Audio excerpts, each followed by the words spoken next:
Hello everyone, Silverstruck here. Welcome to the Silverstruck channel. At a recent visit to my LCS, I was very fortunate to add 50 ounces of this highly collectible Stagecoach silver in the form of 10 1-ounce silver bars and 40 1-ounce silver rounds. Stagecoach silver was produced by Northwest Territorial Mint, and Northwest Territorial Mint has a very scandalous past. A lot of fraud involved there, and for that reason, this silver is definitely controversial silver to stack and collect. I call it collectible in this video because as I've done some research, I have found no production dates to validate that this is indeed vintage silver. Some do consider it vintage and some don't, so I'm just going to refer to it as collectible. During the video, I'm going to talk a little bit about the history and background of Northwest Territorial Mint, and I'll also go over how to spot some of the fake bars that are out there. So lots to cover. Let's get right into it, and we'll start by talking about these silver bars.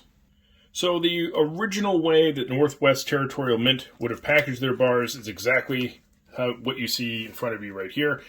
For the 1-ounce bars, they packaged all of them together like this in these sealed plastic packages, which worked out really well to preserve the silver, as you can see. All of these bars are the same, so we're simply going to take a close-up look at one of them. And as you can also tell, they are all landscape variety instead of portrait variety 1-ounce bars. So at the top of the bar, it says Stagecoach Silver. We have a nice wagon there with 4 horses. And at the bottom, for when you have to get out of Dodge. So pretty famous saying there, and a great little bar.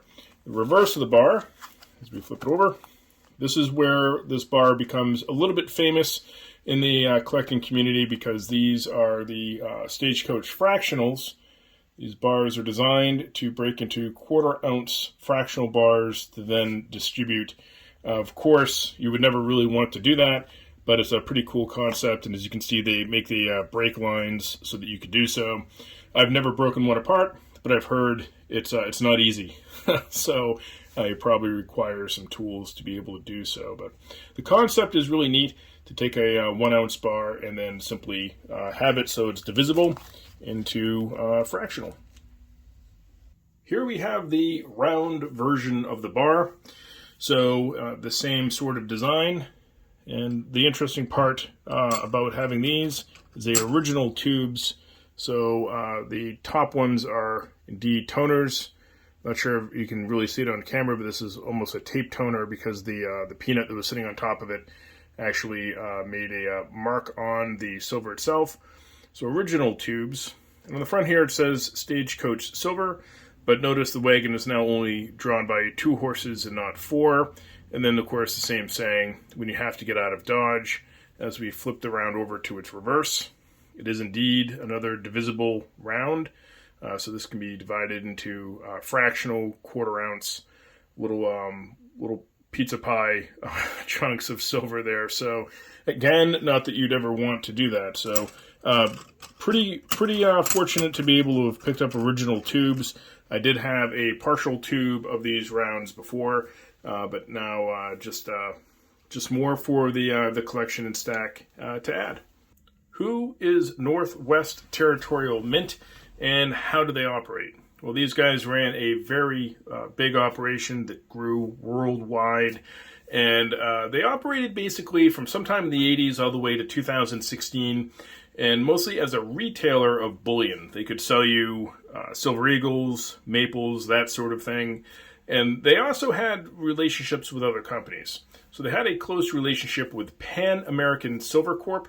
So Northwest Territorial Mint was the exclusive producer for the famous Silver Hammer brand. And I'm sure that if you're a vintage collector, you'll have one of these in your stack, or at least have seen them. So that's a collaboration there where Northwest Territorial Mint produce these for Pan American Silver. They also produce all sorts of different types of silver for themselves. Obviously, the Stagecoach silver is my favorite. that they produced, but they produced other now collectible pieces, such as a variety of silver bullets. This is the only silver bullet I have in my collection. This one you can see is Northwest Territorial Mint. This is a 1 ounce one. And of course, if you find the original packaging, these were sold in sets, and collectors just love these things. So they do go for a premium, of course. This group of 10 here is more of an example of their generics here. So here we have a very familiar sight. These are portrait variety bars, and they're in the original package of 10. These were stacked some months ago. So just another example of Northwest Territorial Mint here. And flip over to the reverse. You can see it has a very similar pattern, similar reverse to what you're going to find on something like a Johnson Matthey or an Engelhard. So they were quite a large operation. So, well, what happened? You can do a lot of research online. I'm not going to use any names in this video at all, so I'm going to leave all that alone, but I'll give you a basic timeline. Sometime between the years of 2009 and 2017, through many different types of ways these guys ended up defrauding the public. They didn't fulfill orders for paying customers. They stored silver that didn't exist. There was a lot of different things these guys did. April 1st, 2016, Northwest Territorial Mint declares bankruptcy. In 2018, the former president of the operation, along with the former vault manager, ended up being indicted on federal felonies. Interesting little side story. The owners had gone on the run at one point and were caught somewhere. So that's interesting. You can Google that, and it's a pretty interesting read. But basically, what ended up happening is these people involved were convicted of multiple counts of wire and mail fraud in a jury trial that ended in July of 2021. So the story went on for quite a while. Pretty interesting background, and that's why Northwest Territorial Mint can be a little bit controversial to stack. But again, it is now highly collectible silver, and I do enjoy some of the products they produced. So over time, I've done a lot of research on this Stagecoach silver, and I've actually done some investigative work trying to track down some information. So let's talk about what's going on with fakes. It's pretty interesting. You can find some information on Numista, so I'm going to cite some information from them. And they say starting in 2011, several of the fakes, fake bullion bars appeared, and the fakes were made of zinc with a thin layer of silver. So they didn't say anything about the rounds, just the bars. And these are the bars that they're talking about here. And then I found this really awesome site called fakebullion.com. And I actually reached out to them to ask permission to talk about them so that I didn't get a copyright strike or anything here. So I have permission to show some information. So I'm going to pop up a pick in a minute of these bars and how to detect a fake that's made out there. These guys at fakebullion.com have done a tremendous job. I'll also be leaving a link to their site in the description. So let's have a close look at that. As you can see, the counterfeiters left us a really good way to detect whether your Stagecoach silver bar is fake or not.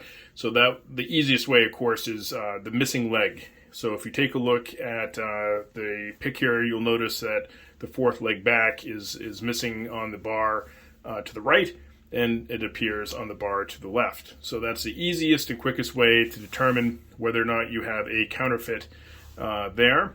And then, of course, they talk about the rim outer edge being different as well, so the corner radius. So there's two distinct ways to tell if you have a counterfeit Stagecoach silver bar.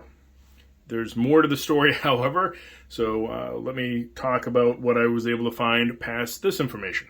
In an attempt to find out more information on Stagecoach silver, I really wanted some years of production or mintage numbers, and I knew it was a long shot, but I reached out to Ranger Industries, and again, I'm not going to use personal names here, And they were very nice. Ranger Industries purchased the assets of Northwest Territorial Mint.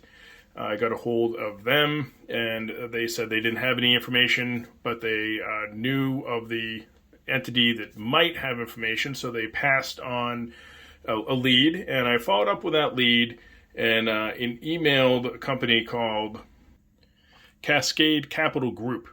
And I didn't get a whole lot of information, but basically what this gentleman told me is all the records have been destroyed, so there's no way to really track down dates or production numbers.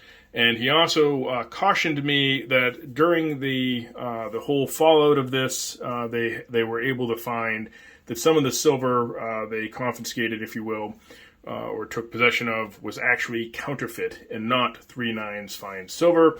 And he goes on to say, be careful. So that was quite interesting as well. So not entirely certain what happened with all the fake silver. I'm sure they probably destroyed it, but how much got out in circulation, I don't know. I can only guess they had fake silver just to pull the wool over the eyes of the public that was trying to basically hold silver there, and pay storage fees while holding that silver. So again, that's all the information I have on Northwest Territorial Mint. So if you're still hanging in here in this video, I really appreciate it, and hopefully I can add better information as time goes on. But another dead end in my collecting adventures here. But at least we got some idea of what's going on with Northwest Territorial Mint and their Stagecoach silver. So definitely leave me a comment in the comment section. Let me know your thoughts. I always enjoy when you guys chime in and let me know what you're thinking. And as always, thank you so much for watching.